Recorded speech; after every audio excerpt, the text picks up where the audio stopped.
Hi, it's Wednesday, August 4th. Thank you for joining us here on Up to the Minute. And we have a special guest co-host, Dr. Amy Tan. Dr. Amy, how are you doing? Good morning. I'm doing great. How about you? Doing very well. And you have something to tell the audience about how they can find us on social media and other places. Absolutely. We're so glad that you're joining us today. And you can always find us on the HCC District Facebook page, YouTube, LinkedIn, Instagram, all your favorite social media platforms. We're out there. And now we're back on HCCTV cable channel at noon and at 5 p.m., Monday through Friday. So check your local listings. Excellent. So we're going to talk to a couple of people today. One is Wendy Reeves. Hi, Wendy, how you doing? She came from Spring Branch, but now she's with HCC as the HCC Community Learning Dance Instructor. We're going to talk to her. And then we're also going to talk to our doctor. He's the Doc-on-the-Run podcaster and regular fitness guest, Dr. Chris Segler. And Amy is going to talk to him because Amy is also a runner. So they can talk the same kind of talk. You know what I'm saying? But anyways, so Amy, why don't we start with you and Dr. Chris, and we'll go from there. Great. Thanks so much, Tony. Good morning, Dr. Chris Segler. Thank you for joining us. My pleasure. Great to be here. Thanks. Today, we're going to talk about the top 3 avoidable causes of blisters in runners. I'm very interested to hear about this. And I understand you like to quote a Dire Straits song. Yeah, that's from many years ago. But, that whole phrase of maybe you get a blister on your little finger or maybe get a blister on your thumb. I mean, it's just this, classic line in a song that just downplays how important blisters are. And they're not problems. They're not big problems for most people. But, when you're running, it can really be a problem. Definitely. And now I'm singing the rest of the song. Maybe it's the I want my MTV, right? That's right. It tells you how long ago it was. So you say that it is a little problem. A blister is a little problem, dismissible problem, unless you're a runner. Yeah. So, the thing is the blisters happen, of course, when there's usually a very, very long run of some sort. And, you can get blisters when you first start running if you have the wrong kind of shoes or you're not used to running. But for the most part, people who are training for the Houston Marathon, people who are running a lot, don't usually get blisters unless it's a really long run. And that typically means one of their big training blocks, they do a really long run, or even in the race. And so lots of people actually wind up getting blisters during the Houston Marathon, and they can be really debilitating. I mean, it can really wreck your training and it can ruin your race. It absolutely can. I'm one of those runners and I see people looking for all the Vaseline and things people are handing out. So what are the 3 reasons that runners get blisters and how can we avoid them? Yeah. So, friction is what really causes the blisters. So it's rubbing in the shoe, rubbing against the, interior of the shoe. And that's what everybody thinks about. And that's why you say people are looking for the Vaseline that they're handing out at aid stations. But, the truth is once you get a blister and you can feel it's hurting and it's there, it's kind of too late for those things like Vaseline and that sort of stuff. It's just sort of damage control at that point. But it really is friction more than anything else. But in addition, it's friction on the skin. And when your skin becomes moist and you get too much moisture, well, that really dramatically increases the probability that you're going to actually get a blister. And, and if you don't have enough protection on your skin one way or another, those are really the 3 things. So it's lack of protection, too much friction, and too much moisture, all 3. Okay, so let's start with friction. How do you deal with that? Well, yeah. So the first thing, obviously, you have to make sure you're not sliding around in your shoes. If your shoes are too loose, then that can really be a problem. And many people I see who are runners, they do the same thing. You want to have your laces at the right amount of tension. And so many runners will do several runs in their shoes. They lace the shoes, they double knot them, and they never untie them again. They slide in and out of them, and they know that they're basically the right amount of tension. But if you get new shoes and you do that, the laces and the upper material on the shoe will actually stretch out some, and they'll get just a little bit too loose. And so a lot of times you get new shoes, you kind of get used to them, and then you become comfortable, but they actually start to loosen up. So you got to check your laces and you got to retighten them as needed. And the other thing, of course, is the socks. I mean, socks are what are between you and the shoe, and it makes a huge difference. If you're really prone to blisters, you can even get some, they're marketed as blister prevention socks. And I've even seen some that say they're, money back guarantee. If you get blisters, then they'll give you your money back. And they're usually a double layer of synthetic material. So synthetic socks will, they stay on your foot pretty well, but they slide relative to the shoe and reduce the friction on your skin a lot. Well, I'm definitely looking for an excuse to buy more socks. Yeah. So what about moisture? Tell us a little bit about that. Yeah. So the moisture actually just makes the skin more fragile. And well, let's face it, it's hot in Houston, right? I mean, how hot is it today? I'd assume it's a lot hotter there than it is in California. That's for sure. And, you're going to have moisture. You're going to sweat. It's humid. But more moisture is not helpful. And so, one of the things is a lot of people will, run through the sprinklers set up, or somebody on the side of the road with a hose, who is standing in their yard, spraying the runners as you go by through the marathon. And I never, ever do that. I mean, even on Ironman courses where they have basically like a big structure that goes over the entire, section of the road where the races run, I run around those when they have those sprayers. I do not get my feet wet. So I'm really diligent about making sure that my feet stay dry. And that's really important. So, doing a long run in Houston, if you're doing a really long run as a training block for the marathon and it's really, really hot, one of the things you can do is just simply change your socks in the middle of the run, and it removes all that moisture that's retained in the socks and can actually dry out your skin a lot. And if you're somebody who really has sweaty feet, which is, like abnormally sweaty feet, you can even try antiperspirant on the skin on the bottom of your feet, and it'll stop a lot of that moisture too. It can make a big difference. That sounds like great advice.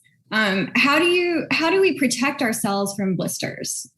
Well, I mean, the first thing is to check your shoes, right? So if you look at the interior of your shoe, let's say you always get blisters just on your big toe, and you take the insert out of the running shoe and you look at it, well, you'll see like a big wear spot on the insert on the inside of the shoe, and that means you have a lot of friction there. And so if you have running shoes that are older, not your brand new ones, but some older ones, and you just look at the insoles, you actually remove them from the shoes and take a look, you'll find immediately where your hot spots are. Some people it's, under the second metatarsal head. Some people it's the big toe. Some people it's the heel. It just depends on, what your biomechanics are and the way that you run. But you can find those hot spots, and then that that's where you have to protect yourself, even if you've never had blisters. So that's the first thing, is to look for those trouble spots and make sure that you're protecting that. And, and how you protect it is really two things. You make sure there's less friction in that one spot. So if you use, Body Glide or one of those skin lubricants that actually decreases the friction under that spot, you would just put it on that spot. Or the alternative is you can order something called a Ptfe patch, and you can order them online, but they're basically friction reducing patches. They're very, very slippery. They feel like Teflon or something. And you get these little oval patches, and you can stick it, on that spot that is a wear spot on your insert, and it'll help really reduce the friction. And then the other thing, of course, is like you said, go shopping for some new socks. That'll also really help, try out different socks. And some certainly feel more slippery per se than others. Like I have a bunch of different kinds of socks, and I just got some New Balance ones and some Saucony ones recently. And to me, the New Balance ones, for whatever reason, feel like they're sort of more slippery, and some of them have coatings, and those things, really do make a difference. And so it's worth trying out different socks if you're getting blisters for sure. So it sounds like we really need to keep those feet dry and make sure we have the right equipment. And yeah, definitely. I'll throw out my favorite are the Bombas. Have you seen the Bombas? I have. Yeah, you like those, huh? Yeah, they're so comfortable. Yeah. So why don't you tell us what's coming up for us in the next segment? Well, yeah. So next time, instead of talking about how to prevent them, we're going to talk about what to do with blisters if you actually get them at one of those really inconvenient times, like right when you're ramping up for the marathon, or even worse, during the marathon itself. Well, I'm definitely going to tune in for that because I need that information. So thank you so much for being here with us, Dr. Chris Segler, foot ankle surgeon and former HCC student, also known as Doc-on-the-Run. We'll have all your info in our post after the show. Okay, great. Thanks for having me on. Yes, we will. Thank you so much, Dr. Segler. Okay, well, next we're going to go from running to dancing. And dancing is my thing. Running is Amy's thing. Dancing is my thing, or at least it used to be. So now we're going to go talk to Wendy Reeves. She's the former Spring Branch ISD dance director and the current HCC community learning dance instructor. Welcome to the show, Wendy. Thank you. Well, tell us a little bit about this dance program at HCC. Now, this is not the academic side. This is the community learning side. So tell us a little bit about that. And how did it get started? Well, it actually started through Spring Branch Independent School District probably over 30 years ago. Wow. And it was community education, continuing education for adults. And then we added children classes. Just over a year ago, HCC formed a partnership with SBISD. And in January of 2020, all of those teachers transitioned over to HCC. Wow. So we have a variety of classes. We were going good until March of last year, and everyone knows what happened then. Yeah, that kind of affected all of us there, especially performing arts. Well, okay, very good. So the same teachers that were teaching in Spring Branch are now also teaching at HCC. So what kind of experience is behind them? How I know that they're teachers, but tell us what they teach us. What types of dances? Well, all of them are all of them have day jobs. So they do this after work for fun and because they love it. Mm-hmm. So we've got two that are younger that are, one of them's 18 and one's 20. They've both been dancing with SBISD for years, and then they've become teachers. The other more mature ones have been dancing most of their life and have been teaching for, we'll say, over 15 years. Wow. And we all enjoy it. Now, what kind of dance? Is it ballet? Is it modern? Is it, jazz? What kind of dance do you teach? Right now, we're teaching ballet, jazz, tap, and Middle Eastern belly dancing. Oh, wow. That sounds like fun. Well, tell me, can any age person sign up? Is this just for adults or kids or what? We start at age 5, and some of my students are over 70 years old. Wow. Excellent.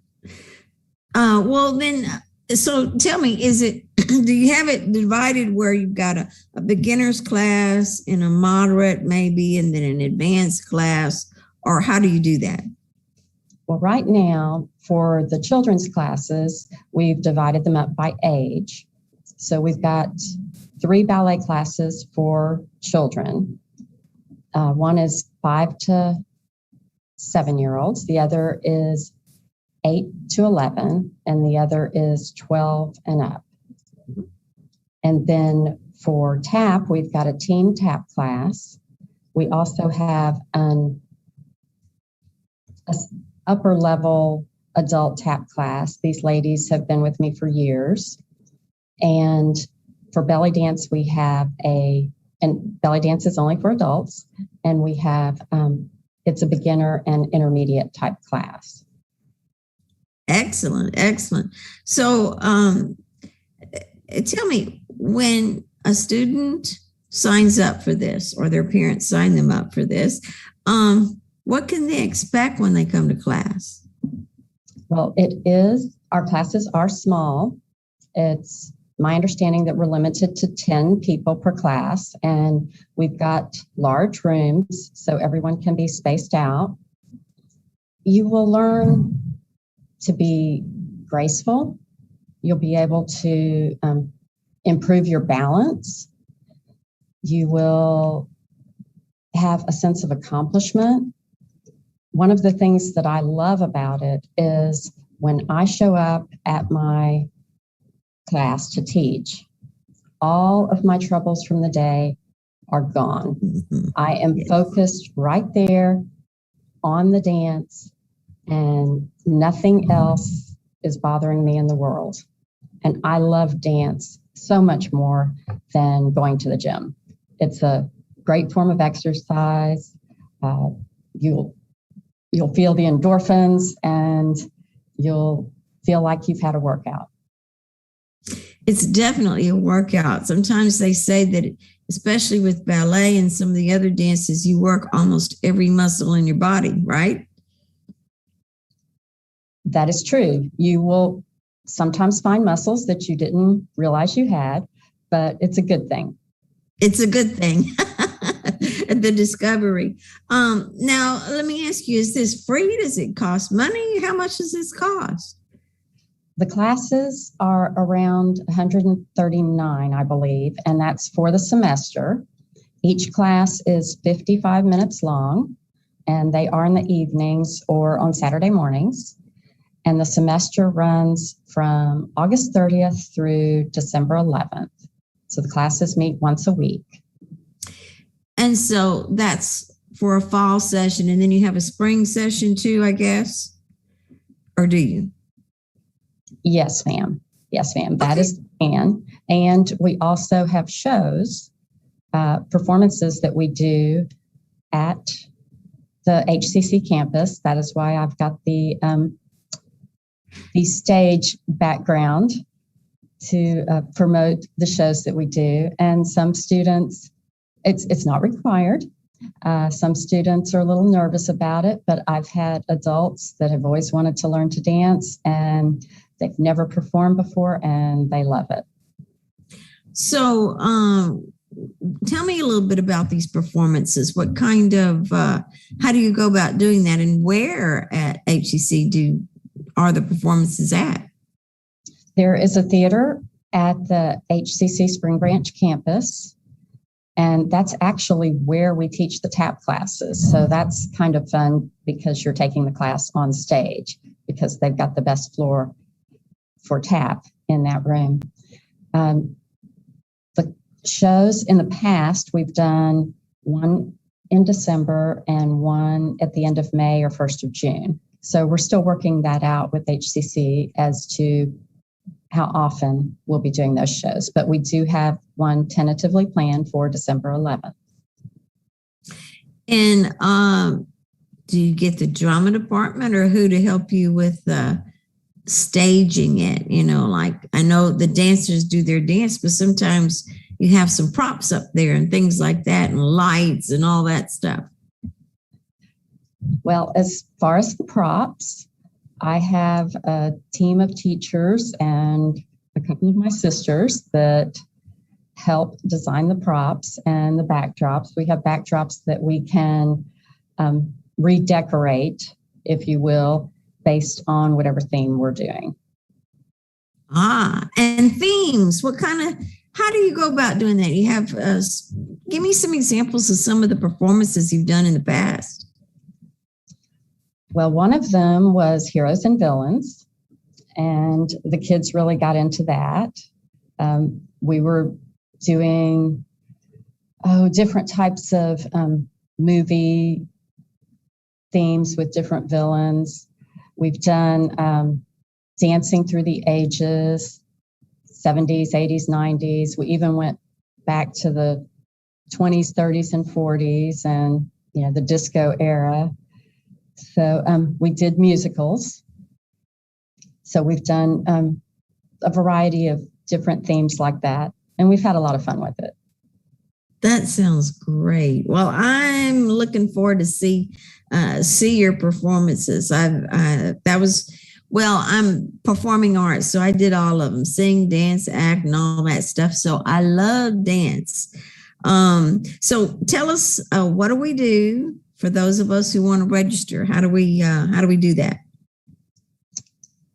Well, you can go online to the HCC website, and you will find something for the community learning program. And I'd be happy to send you a link. Okay. Well, I think that we have a link that we're going to put up in the post after the show. So that's a good thing. So thank you very much. We really appreciate that. This sounds like a lot of fun. It truly is. And we look forward to having you sign up for one of our classes. I think I just might do that. Okay. That's great. All right. Well, thank you so much for being on the show. Amy, we have some news and events that we need to tell the folks about. I'll start it and then we'll go back and forth here. How about we've got a lunch and learn. This is for those who are thinking about retirement. You don't want to just retire and then go, what do I do now? Especially financially. So we have some sessions. It's brought to us by National Life Group, Balanced Opportunities. So HCC's benefits team is presenting that. And we actually have one today. And then we also have another one Friday, August 6th at 2 p.m. So make sure if you're even thinking about that you attend. It'll help make retirement and relaxing rather than where's my money coming from. So go for the next one, Amy. Sounds great. And I'm happy to share that free haircuts are back. So if you're tired of your pandemic due, this is a great opportunity just in time for fall back to school. Free haircuts are offered to staff and students only right now on Wednesdays at HCC Central. Walk-ins are welcome, except at lunch between 12 and 1. And be sure to bring your ID card. And I think we have the information to tell you how to get a free haircut. Very good. MBDA subs and sandwiches. Of course, we've been mentioning that quite often, but they're still doing that. It's for minority business enterprises. You can learn about how to get involved with the bigger companies and start to really making some serious profit. So it's a virtual thing. Bring your own subs, virtual. Wednesday, August 18th, 11:30 to 1. And you can register at the HCCS website. Fantastic. Well, we're all excited because convocation is coming. Registration is now open. It began already for this month's HCC's Fall 2021 virtual convocation. Diversity, technology, and personalized learning, where we are embracing the future for Houston for the next 50 years. The live stream virtual convocation event is in the morning with 2 post-convocation virtual discussion interactive sessions in the afternoon. You can choose which one you want to attend, and that will be on Friday, August 20th. The morning live stream convocation event will be, the pre-show will start at 9:30 with the program beginning at 9:45. And then you can choose your post-convocation discussion. Option 1 is 2:30 and option 2 is 3:30. So if you want to register for that, you'll go to hccs.edu/convocation. Very good. That it promises some really interesting information there. Now we also have an art exhibition. It's called Withstand, which highlights the Latin art during times of conflict. And it is at the Holocaust Museum, Houston. We have some local HCC artists who are featured there. We have Angel Castellan, she's an instructor here at HCC. She has her artwork there, and Jacques Garcia, who is an HCC graduate. He is showing his artwork there also. And then in addition to that, we have Gabriela Magana. She is an HCC Honors College graduate, and we've had Honors College people on the show before. She is the curator of the exhibition. So this is an HCC thing all around. So they are showing off their work through September. And so we'll have a link for that so you know how to get to it, what time they're open, and all that kind of thing right after the show.